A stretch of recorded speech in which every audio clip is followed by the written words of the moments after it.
जय हिंद महारथियों। मैं सूरज कुमार और आपका स्वागत है रीडिंग प्लेस में। तो चलिए स्टार्ट करते हैं अपना एमसीक्यू वाला क्लास जिसमें कि हिस्ट्री पढ़ते हैं अपने लोग, और ये इसका पार्ट 10 है। इससे पहले 9 पार्ट कंप्लीट हो चुका है, यानी कि 9 पार्ट तक कंप्लीट हो चुका है, ठीक है। लेकिन आपको एक बात बताना चाहता हूँ कि पिछला पार्ट यानी कि 9 पार्ट में जो था उसमें क्वेश्चन नंबर 9 में जो है सो गलत टिक लग गया है। तो उसको जो डिटेल में जो एक्सप्लेशन किया गया है ना, एक्सप्लेन, तो वही उसका सही आंसर होगा। तो उसी को आप लोग सही करिएगा, ठीक है। तो चलिए अब स्टार्ट करते हैं।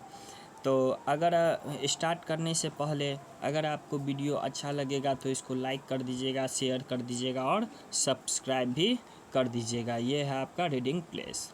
तो चलिए स्टार्ट करते हैं। तो आज का पहला सवाल है आपका कि निम्नलिखित में से किस तिथि को रानी विक्टोरिया की घोषणा जारी हुई, यानी कि किस तिथि को रानी विक्टोरिया जो है वो घोषणा जारी की। तो चलिए यहाँ पे आपके सामने में 5 ऑप्शन है। पहला है आपको 1 नवंबर 1857 को, 27 मार्च 1858 को, 1 नवंबर 1858 को, उपयुक्त में से एक से अधिक और उपयुक्त में से कोई नहीं। और एक बात और आपको यहाँ पे बताना चाहूँगा कि अगर साउंड आपको कम लगता है तो प्लीज़ आप अपना मोबाइल का जो है ना साउंड को जो तेज़ करके कीजिए, तो आपको प्रॉपर सुनाई देगा, ठीक है। तो मोबाइल का साउंड या जिससे भी आप सुन रहे हैं तो उसको साउंड को फुल करके सुने या अपने एडजस्ट के अनुसार उसको रख लें, ठीक है। तो चलिए आपको इसका आंसर बताना है। तो क्या हो जाएगा इसका राइट आंसर? इसका राइट आंसर हो जाएगा आपको ऑप्शन नंबर सी, यानी कि 1 नवंबर 1858 को, ठीक है। तो यदि याद रखना है इसको, तो चलिए इसका डिटेल से देख लेते हैं। क्या है इसका डिटेल? कह रहा है उद्घोषणा जो हुआ था, उद्घोषणा की तिथि कह रहा है रानी विक्टोरिया की उद्घोषणा जो है कब हुई थी, तो 1 नवंबर 1858 को जारी हुई थी। कह रहा है 1857 के विद्रोह के बाद यह उद्घोषणा 1857 के विद्रोह के बाद जारी हुआ था। यानी कि जो घोषणा जो हुआ था 1 नवंबर को रानी विक्टोरिया की घोषणा क्यों हुआ था, तो ये जो 1857 का जो विद्रोह हुआ था उसी के कारण ये उद्घोषणा जारी हुआ था। अब इसका उद्देश्य क्या था उद्घोषणा का? तो इसका उद्देश्य था भारत में ईस्ट इंडिया कंपनी के शासन को समाप्त करना और इसका शासन जो है सीधे ब्रिटेन क्राउन के शासन स्थापित करना, यानी कि भारत में जो है सीधे ब्रिटेन क्राउन का शासन स्थापित करना, इसी घोषणा का जो है मुख्य उद्देश्य था, ठीक है। तो आपको याद रहेगा इसका आंसर क्या हो जाएगा, option C is the right answer. तो चलिए अब आगे बढ़ते हैं। नेक्स्ट सवाल है आपका निम्नलिखित में से कौन सा कथन सही है? क्या बताना है? सही। तो आपके सामने में यहाँ पे 5 ऑप्शन दिया हुआ है। क्या हो जाएगा यहाँ पे? पहला में कह रहा है राजा राम मोहन राय नवीन शिक्षा के अग्रणी थे। दूसरा ऑप्शन स्वामी दयानंद सरस्वती ने भारत भारतीयों के लिए नारा दिया, ठीक है। तीसरा ऑप्शन हो जाएगा आपको विवेकानंद ने विश्व धर्म संसद में भाग लिया। उपयुक्त में से एक से अधिक या उपयुक्त में से कोई नहीं। तो इसका राइट आंसर हो जाएगा यहाँ पे उपयुक्त में से एक से अधिक, यानी कि ये जो है उपयुक्त में से एक से अधिक क्या हुआ, राजा राम मोहन राय जो है सो नवीन शिक्षा के अग्रणी थे, सही है। स्वामी विवेकानंद ही कहे थे, स्वामी दयानंद ही बोले थे भारत भारतीयों के लिए, ये भी नारा सही है। और विवेकानंद जो है विश्व धर्म संसद में भाग लिए थे। तो इसका मतलब तीनों का तीनों ए बी और सी तीनों ऑप्शन सही है। तो चलिए इसका डिटेल से पढ़ लेते हैं। देख ले रहे हैं यहाँ पे फोटो राजा राम मोहन राय, उसके बाद स्वामी दयानंद सरस्वती, स्वामी विवेकानंद। तो कह रहा है ना उपयुक्त सभी कथन सही है। राजा राम मोहन राय आधुनिक शिक्षा के अग्रणी थे, सही है। स्वामी दयानंद सरस्वती ने भारत भारतीयों के लिए नारा दिया था, ये भी सही है।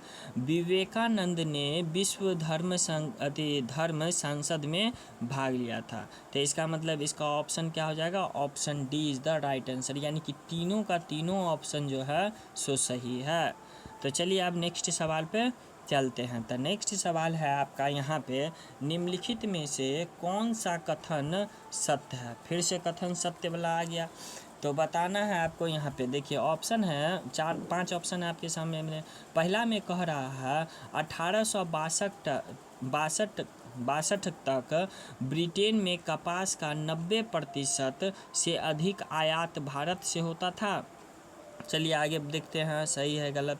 उसके बाद कर रहा है 1857 में ब्रिटेन में कर रहा है कॉटन प्लाई सप्लाई एसोसिएशन, यानी कि कॉटन सप्लाई एसोसिएशन की स्थापना हुई। Option number B. Option number C में कर रहा है 1860 के दशक से पहले ब्रिटेन में कच्चे कपास का 3/4 आयात अमेरिका से होता था। तो क्या हो जाएगा इसका, ऑप्शन नंबर डी में है एक से अधिक उपयुक्त में से कोई नहीं। तो देखिए इसका सही आंसर हो जाएगा क्या, ये जो है ना ऑप्शन ए गलत होगा। 1862 का बात नहीं है ये ये जो है 1857 में ब्रिटेन का है ना, ब्रिटेन में जो है कॉटन सप्लाई एसोसिएशन की स्थापना हुई थी, ये बात सही है, यानी कि बी जो है सो आपका सही है। उसके बाद 1860 के दशक के पहले करा है कच्चे कपास का 3/4 आयात जो है सो अमेरिका से होता था, ये भी सही है आपको, यानी कि बी और सी सही है। ठीक है, तो इसका ऑप्शन हो जाएगा आपको डी, उपयुक्त में से एक से अधिक। चलिए इसका डिटेल में देख लेते हैं। देख लीजिए यहाँ पे वही बात कहा गया है कि बी सी जो है सो दोनों सत्य है। तो देखिए कह रहा है ए जो है आखिर गलत है, तो क्यों गलत है, तो देखिए कह रहा है ना 1862 तक ब्रिटेन का कपास है ना, ब्रिटेन में कपास का 90% से अधिक भारत से आयात होता था, यह कथन गलत है।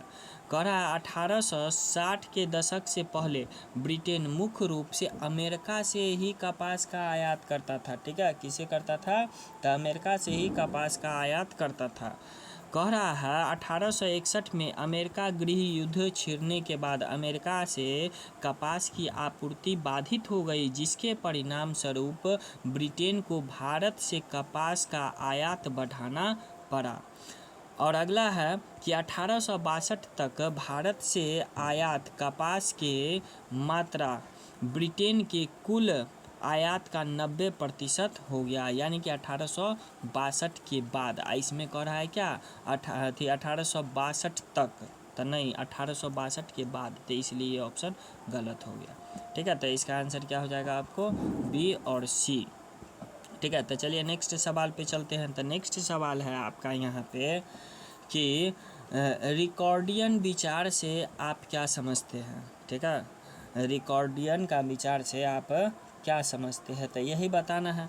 तो आपके सामने में यहाँ पे 4 ऑप्शन है। देखिए कह रहा है ये जो विचार था रिकॉर्डियन का विचार, तो क्या था, ऑप्शन नंबर ए में कह रहा है इसमें सुझाव दिया गया कि भूस्वामियों को केवल एक निश्चित समय पर प्रचलित औसत लगान पर ही दावा करना चाहिए। ऑप्शन नंबर बी में कह रहा है इसमें सुझाव दिया गया कि भूस्वामियों को एक निश्चित समय पर प्रचलित अधिकतम लगान का दावा करना चाहिए। ऑप्शन नंबर सी में कह रहा है इसमें सुझाव दिया गया कि भूस्वामियों को अपने लाभ का एक हिस्सा क्षेत्र में किसानों के साथ साझा करना चाहिए, उपयुक्त में से एक से अधिक या उपयुक्त में से कोई नहीं। तो क्या हो जाएगा इसका आंसर, तो देखिए इसका आंसर हो जाएगा आपको ऑप्शन नंबर ए, यानी कि ऑप्शन नंबर ए इसका सही हो जाएगा। इसमें कह रहा है इसमें सुझाव दिया गया कि भूस्वामियों को केवल है बात निश्चित समय पर प्रचलित औसत लगान का ही दावा करना चाहिए, तो यही इसका सही आंसर हो जाएगा। तो चलिए इसका डिटेल से देख लेते हैं। देखिए यहाँ पे कहा गया है ना, रिकॉर्डियन के विचार में सुझाव दिया गया कि भूस्वामियों को केवल एक निश्चित समय पर प्रचलित औसत लगान पर ही दावा करना चाहिए। ठीक है, अब आगे देखते हैं। इसमें करा 19वीं शताब्दी में डेविड रिकॉर्डो ने अपनी प्रसिद्ध पुस्तक, दोनों एक ही है, कहा इस सिद्धांत है ना, कहा रिकॉर्डो ने अपनी प्रसिद्ध पुस्तकों ने principle of political economy and taxation में लगान सिद्धांत का प्रतिपादन किया था। और ये कब प्रकाशित हुआ था? एक पुस्तक था 1817 में। ठीक है, तो क्या हो जाएगा इसका आंसर? इसका आंसर हो जाएगा आपका ऑप्शन नंबर ए। चलिए ठीक है, तो नेक्स्ट आप सवाल पे चलते हैं। तो नेक्स्ट सवाल है आपके सामने में क्वेश्चन नंबर 5 कह रहा है, अंग्रेजों ने परिसीमन कानून क्यों पारित किया, जिसमें कहा गया कि साहूकारों और रैयतों के बीच हस्तांतरित ऋण बॉन्ड की वैधता केवल 3 वर्ष के लिए होगी। ठीक है, यानी कि वैधता 3 वर्ष के लिए क्यों होगी? तो क्यों क्या कहा गया था ये परिसीमन कानून पारित? तो आपके सामने में 5 ऑप्शन है, बताना है। वे किसानों की भलाई करना चाहते थे? कदापि नहीं, किसान का भलाई करिए नहीं सकते। वे साहूकारों के लिए अधिक लाभ सुनिश्चित करना चाहिए थे? ना भैया ना। उसके बाद वे यानी कि न्यायिक प्रणाली की पवित्रता की रक्षा करना चाहते? बिल्कुल भी नहीं। एक से अधिक उपयुक्त में से कोई नहीं थे, यानी कि कोई भी इसका सही नहीं है। तो ये हो जाएगा इसका ऑप्शन नंबर ई, यानी कि उपयुक्त में से कोई नहीं। किसान का भलाई करेगा अंग्रेज? चलिए देखते हैं यहाँ पे क्यों हुआ था। 1859 में ब्रिटेन सरकार ने जो परिसीमन कानून यानी कि लिमिटेशन लॉ पारित किया था, उसका मुख्य उद्देश्य क्या था? तो देखिए, साहूकारों द्वारा किसानों के कारण शोषण की जांच करना था। यानी कि साहूकार जो है सो किसान का शोषण कर रहे हैं कि नहीं कर रहे हैं, उसका जांच के लिए किया गया था। ठीक है, तो यही बात सब इसमें डिटेल में बताया गया है कि 3 वर्षों के लिए किया गया था, तो जिसे अधिक पुराना ऋण वसूल नहीं किया जा सके। तो ठीक है, तो मेन मुद्दा तो ये कि यानी कि साहूकार जो है किसानों का शोषण नहीं कर सके, इसी के लिए जांच किया जाता था। तो चलिए नेक्स्ट सवाल पे चलते हैं। अब नेक्स्ट सवाल है आपका 6ठा नंबर क्वेश्चन कि 1861 में निम्नलिखित में से कौन इंडियन नेशनल कांग्रेस के अध्यक्ष थे? तो क्या है आपके सामने में यहाँ पे 5 ऑप्शन है, तब 5 ऑप्शन में आपको बताना है कि कौन सा हो जाएगा। तो क्या है, पहला ऑप्शन में कर है नलिनी सेनगुप्ता। ठीक है, उसके बाद है बी में है वल्लभ भाई पटेल, सी में है आपका डॉक्टर राजेंद्र प्रसाद, डी में है उपयुक्त में से एक से अधिक, ई में है उपयुक्त में से कोई नहीं। तो क्या हो जाएगा इसका आंसर? तो इसका आंसर हो जाएगा वल्लभ भाई पटेल, यानी कि सरदार वल्लभ भाई पटेल। तो चलिए इसका डिटेल से देखते हैं। हम देख लीजिए, यहाँ पे फोटो भी है इनका। कह रहा है सरदार वल्लभ भाई पटेल ने 1931 में भारतीय राष्ट्रीय कांग्रेस के कराची अधिवेशन की अध्यक्षता की थी। उन्हें मतलब कि सरदार वल्लभ भाई पटेल, उन्हें भारत का लौह पुरुष भी कहा जाता है। अब महात्मा गांधी जो है सरदार पटेल को सरदार की उपाधि दी। क्वेश्चन पूछते रहता है सरदार पटेल को सरदार की उपाधि किसने दी? तो महात्मा गांधी ने दी। उन्हें भारत का बिस्मार्क भी कहा जाता है। उन्हें मतलब कि नहीं, सरदार वल्लभ भाई पटेल, उन्हें भारत का बिस्मार्क भी कहा जाता है, क्योंकि उन्होंने भारत के एकीकरण में महत्वपूर्ण भूमिका निभाई। भारत का एकीकरण किया था। ठीक है, तो हो जाएगा इसका आंसर ए। तो याद रहेगा आपको, तो चलिए इसको याद करिएगा। तो आप चलते हैं नेक्स्ट सवाल पे। तो नेक्स्ट सवाल है आपका क्वेश्चन नंबर 7। तो क्वेश्चन नंबर 7 आपको बताना है कि भारतीय राष्ट्रीय कांग्रेस का पहला अधिवेशन कब आयोजित किया गया था? यानी कि पहला अधिवेशन जो कांग्रेस का था वो कब हुआ था? जून 1895 में, यानी कि बी नंबर में है आपको दिसंबर 1885, नवंबर 1889, उपयुक्त में से एक से अधिक, उपयुक्त में से कोई नहीं। तो क्या हो जाएगा इसका आंसर? तो इसका आंसर आपको पता ही होगा कि इसका आंसर हो जाएगा आपको बी, यानी कि दिसंबर 1885। कब हुआ था? तो 28 दिसंबर। ठीक है, 28 दिसंबर में हुआ था। तो चलिए इसका डिटेल से देख लेते हैं। देखिए यहाँ पे कहा गया है कि 28 दिसंबर 1885 को भारतीय राष्ट्रीय कांग्रेस की स्थापना है ना, क्या है, स्थापना जो है गोपाल दास तेजपाल संस्कृत कॉलेज में की गई थी। यानी कि पहला जो है कांग्रेस की स्थापना जो है गोपाल दास तेजपाल संस्कृत में की गई थी और यह मुंबई में हुई थी और इसमें जो है लगभग यानी कि जिसमें 72 प्रतिनिधि ने भाग लिया था। यानी कि पहला जो अधिवेशन तो जो हुआ था तो उसमें 72 प्रतिनिधियों ने भाग लिया था। ठीक है, तो क्या हो जाएगा इसका आंसर? इसका आंसर हो जाएगा आपको बी, यानी कि पहला अधिवेशन कब हुआ था? तो स्थापना जब हुआ तो वही अधिवेशन हो गया। ठीक है, तो चलिए नेक्स्ट सवाल पे आप चलते हैं। तो नेक्स्ट सवाल है आपके सामने में क्वेश्चन नंबर 8 कह रहा है कि 1875 में मोहम्मदन एंग्लो है ना ओरिएंटल कॉलेज की स्थापना किसने की थी? यानी कि 1875 में जो है मोहम्मदन एंग्लो इंडियन है ना एंग्लो ओरिएंटल कॉलेज की स्थापना किसने की थी, जो बाद में अलीगढ़ मुस्लिम विश्वविद्यालय बन गया। तो आपके सामने में यहाँ पे 5 ऑप्शन है। मौलाना अबुल कलाम आज़ाद, मोहम्मद अली जिन्ना, सैयद है ना अहमद खां, उसके बाद उपयुक्त में से एक से अधिक या उपयुक्त में से कोई नहीं। तो क्या हो जाएगा इसका सही आंसर? तो इसका सही आंसर हो जाएगा आपको option number C. Option number C यानी कि सैयद अहमद खान। ठीक है, सैयद अहमद खान किए थे। तो चलिए इसका डिटेल में पढ़ लेते हैं। देखिए यहीं पे है ना सैयद अहमद खान का फोटो दिया गया है। और 1875 में मोहम्मदन एंग्लो ओरिएंटल कॉलेज की स्थापना सैयद मोहम्मद खान ने की थी। बाद में यानी कि 1920 में यह कॉलेज अलीगढ़ मुस्लिम विश्वविद्यालय बदल गया। यानी कि जो था मोहम्मदन एंग्लो इंडियन है ना ओरिएंटल कॉलेज ये जो है सो अलीगढ़ मुस्लिम विश्वविद्यालय में बदल गया। कब? 1920 में। तो देख सकते हैं इनका फोटो। तो चलिए आप नेक्स्ट सवाल पे चलते हैं। तो नेक्स्ट सवाल है आपका ऑप्शन नंबर कौन सा है यहाँ पे 9 यानी कि क्वेश्चन नंबर 9 कह रहा है प्रख्यात समाज, एक मिनट इतना आगे भाग गया यहाँ पे, हाँ ठीक है। कह रहा है प्रख्यात समाज सुधारक और महिला शिक्षा के लिए कार्यरत है ना कार्य करने वाली पंडिता रमाबाई सरस्वती किस भाषा में महान विदुषी थी? यानी कि कौन भाषा में महानता हासिल था किसका?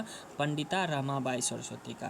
तो हिंदी में, संस्कृत में, मराठी में या उपयुक्त में से एक से अधिक या उपयुक्त में से कोई नहीं।